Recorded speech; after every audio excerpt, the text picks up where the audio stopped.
నాకు సినిమా చూసిన తర్వాత అంటే మేము షూటింగ్లో ఉన్నాం కదా, సినిమా చూడలేదు, నైట్ సినిమా చూసాం.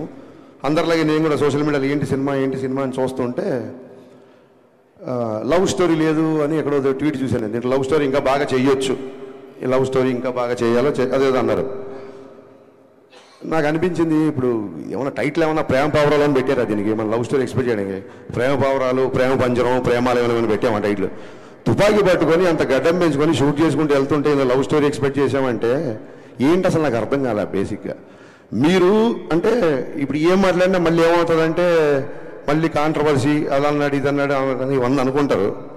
మీరు అనుకోవడం మానరు, నేను అండమ్మా అను, అది సరిపోతుంది. అలాగా కార్తీక్ అనే వ్యక్తి గురించి ఒకసారి ఆలోచించకుండా క్రిటిసైజ్ చేసే ముందు అన్ని సినిమాలు అందరికి నచ్చాలని లేదు. చాలామంది నా దగ్గరకు వచ్చి సార్ మీ గబ్బర్ సింగ్ అంటే మీ మిరప కంటే షాక్ నచ్చింది అంటుంటారు. ఏం మాట్లాడి నేను తెల్లమో వేసుకొని నిలబడతా, నీలాంటి వాళ్ళు ఆ రోజు స్టేట్ అంతా ఉంటే బాగుండు అనుకుంటా. అన్ని సినిమాల్లో అందరికి నచ్చాలని రూల్ లేదు. ఈగల్ బాగా నచ్చిన వాళ్ళు ఉండొచ్చు, నచ్చిన వాళ్ళు ఉండొచ్చు, ఎలా ఉండొచ్చు. But should understand one thing, criticise చేసే ముందు తను ఒక ఎక్స్ట్రానరీ కెమెరామెన్. కార్తీక్ గట్టం అనే వ్యక్తి ఒక ఎక్స్ట్రానరీ కెమెరామెన్, చాలా కంఫర్టబుల్. అతను కనుక సినిమాటోగ్రఫీ చేయాలనుకుంటే చేతిలో 10 సినిమాలు ఉంటాయి ఎప్పటికీ. నాకు తెలిసి చాలామంది నా దగ్గరకు వచ్చి మా అసిస్టెంట్స్ లేకపోతే యంగ్స్టర్స్ వచ్చి కథలు చెప్తే మేము డైరెక్షన్ చేద్దాం అనుకున్నప్పుడు కెమెరా అంటే కార్తీక్ కావాలి సార్, కార్తీక్ కావాలి సార్, ఇంతమంది చెప్పారు నా దగ్గర. అతను చాలా కంఫర్టబుల్ పొజిషన్లో చాలా మంచి కెమెరామెన్గా పేరు సంపాదించుకొని అక్కడితో సంతృప్తి పడకుండా కష్టపడి డైరెక్టర్ అనే స్థాయికి వెళ్ళి మొత్తం ఒక మైండ్ బ్లోయింగ్ టేకింగ్తో ప్రపంచం అంతా మెచ్చుకునేలా ఇవాళ ఒక సినిమా తీశాడు. ఆ సినిమా ఎంత కలెక్ట్ చేస్తుంది, ఎన్ని రికార్డులు కొడుతుంది పక్కకు పెట్టే ముందు ఆ వ్యక్తిని క్రిటిసైజ్ చేసే ముందు ఇతని జర్నీ ఏంటి, ఇతను ఎందుకు ఈ సినిమా తీశాడు అని ఒక క్షణమన్నా మనం ఆలోచించాలి కదా. ఆ రకంగా ఆ మాట అనేసరికి నాకు నిజంగా చాలా ఫీల్ అయ్యాను. ఇంకా అప్పటికి సినిమా చూడలేదు కాబట్టి ఏంటి ఇందులో లవ్ స్టోరీ అంటారు. తర్వాత ఆరాధిస్తే తెలిసింది ఈ బ్యాచే RRRలో రొమాన్స్ లేదని అన్నారంట. ఆ తర్వాత తెలిసింది నాకు. తర్వాత ఎవరు ఈ తాలూకు వ్యక్తి అంటే తర్వాత అని చెప్పారు. ఒక విషయం మనందరం మర్చిపోయామా లేదా మనలో కొందరు మర్చిపోయారా నాకు తెలియదు. మీకు గుర్తుంటే సంతోషం, గుర్తులేని వాళ్ళకి గుర్తు చేస్తున్నాను అనుకోండి. నేనేదో గరికపాటి గారిలాగో చాగంట్లాగా ప్రవచనం మాత్రం ఇవ్వట్లా.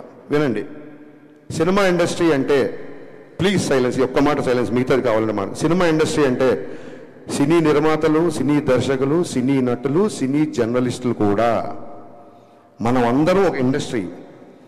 మీరు మా మీద రాళ్ళు, మేము మీద రాళ్ళు వేసుకోవడానికి మీరు ఆ గట్టున మేము ఈ గట్టున లేవు. సినీ జర్నలిస్టులు అంటే part of industry. Please don't ever forget that. మీరందరూ మనం కలిస్తేనే ఇండస్ట్రీ. మీరు పబ్లిసిటీ చేయండి, నా సినిమాలు జనాల రీచ్ అవ్వలేదు కదా. మనం ఒకళ్ళ మీద ఒకళ్ళు రాళ్ళు వేసుకోవడం ఏంటి అంటే ఈ థాట్ నాకు ఎందుకు వచ్చిందంటే నేను సురేష్ కొండేటి మీద ఏదో కౌంటర్ వేసినందుకు నాకు ఒక 200 ఫోన్లు వచ్చినాయి. గబ్బర్ సింగ్ ఎన్ని ఫోన్లు వచ్చినాయి, ఆ రోజు అన్ని ఫోన్లు వచ్చినాయి.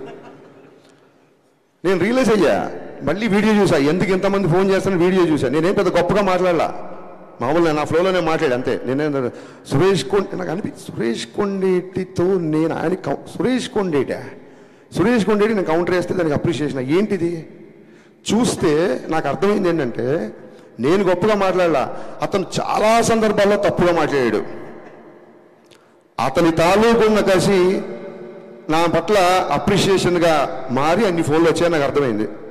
నేను పడగొట్టే ప్యాచ్, పడిపోయే ప్యాచ్ కాదు పన్ను. సో నా తర్వాత అనిపించింది ఇతను ఎవరు 10 ఏళ్ళ షాక్. అప్పటి నుంచి నాతో ట్రావెల్ అవుతాడు సురేష్ కొండేటి. కరెక్ట్గా లైట్లకి కెమెరాలు మైక్లు అనేసరికి మనం ఆ గట్టు ఈ గట్టు అని ఎందుకు అనుకుంటున్నాము? మనం ఒక ఇండస్ట్రీ కదా, సినీ జర్నలిస్టులు అందరూ మన ఇండస్ట్రీ కదా. I didn't enjoy it. Suresh కొండేటిని ఏదో కౌంటర్ వేసా 10 మంది ఫోన్ చేస్తే నేను దాన్ని ఎంజాయ్, నాకు చాలా బాధ చేసింది తర్వాత ఆలోచించుకుంటే. ఎందుకు అనవసరంగా మనం ఒక ఇండస్ట్రీ కదా, సోషల్ మీడియాలో బయట వాళ్ళు జనాలు మనం చూసి నవ్వుకోవడం ఏంటి అని అనిపించింది సీరియస్గా.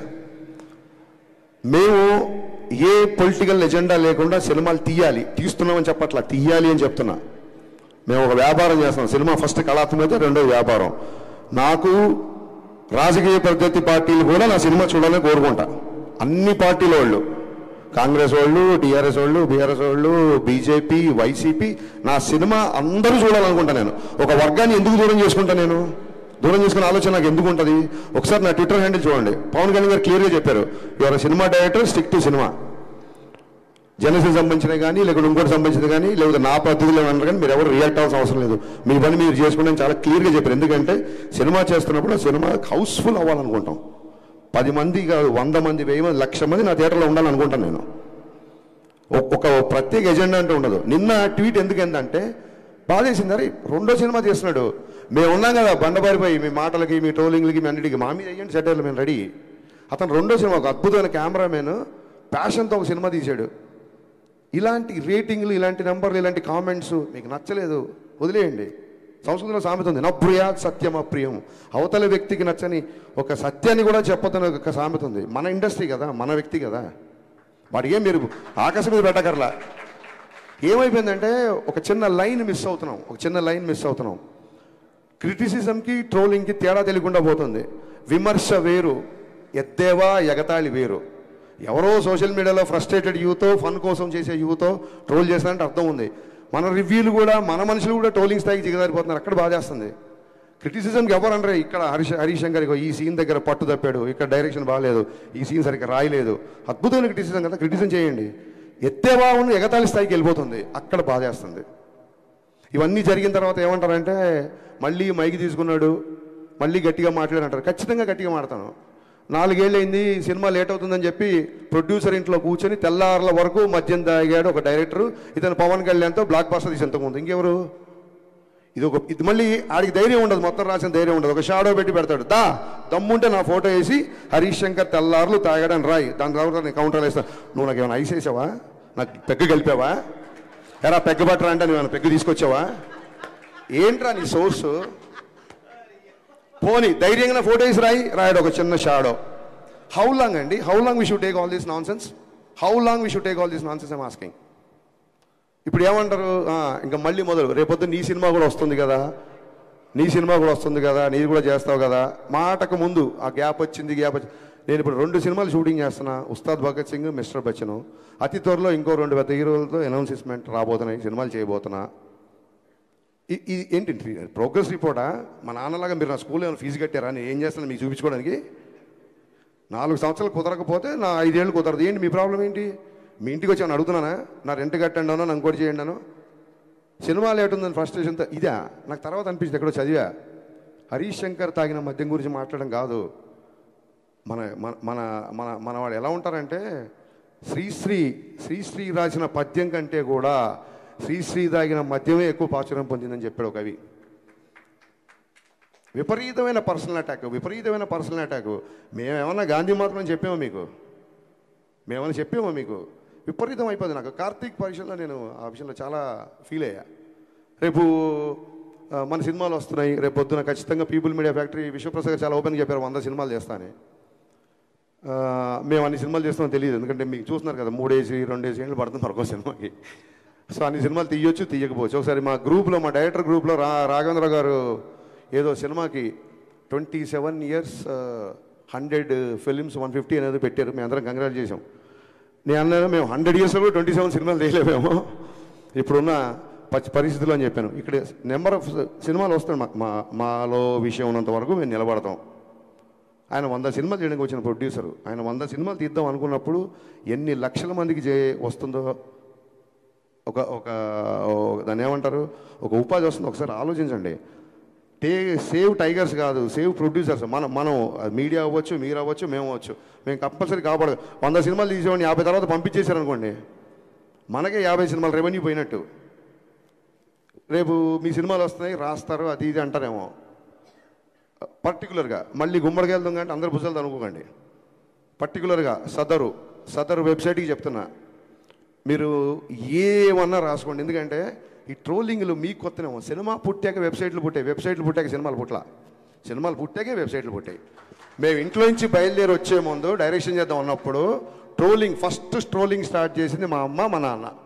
వీడి మొహానికి వీడు పెద్ద డైరెక్టరు అని. ఆ తర్వాత మా బంధువులు, మా ఫ్రెండ్స్, మా నేబర్స్, హరీష్ గారు పెద్ద స్పీల్బర్గ్ అంటారా, సినిమాలోకి వెళ్తానంటారా, వీడో పెద్ద మణిరత్నం అంటారా అని చెప్పి అందరు అన్నారు.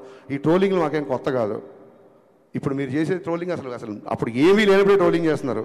ఈ ట్రోలింగ్లు అన్నీ మాకు ఎప్పుడూ అయిపోయినాయి.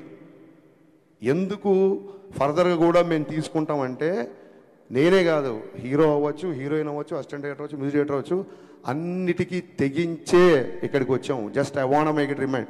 మీ అందరూ గుర్తుపెట్టుకోండి, అన్నిటికీ తెగించి, ఎన్నో సౌఖ్యాలు సుఖాలను త్యజించి ఇక్కడికి వచ్చి నిలబడ్డాం. రేపొద్దున మళ్ళీ అటాక్ స్టార్ట్. నేను మళ్ళీ చెప్తున్నా, సినిమా ఇండస్ట్రీ అంటే సినీ జనరేషన్ అందరూ అని చెప్పి నేను స్పీచ్ స్టార్ట్ చేశాను. లేదు రేపొద్దున ఇలాగే పగబడతాం, ఇలాగే ఆర్టికల్ రాస్తాం అనుకుంటే, మీరు అభిమానించే వ్యక్తే ఒక జెస్చర్ చెప్పాడు. ఆ జెస్చర్ మీకు గుర్తు చేస్తున్నా, రాసుకోండి. Thank you.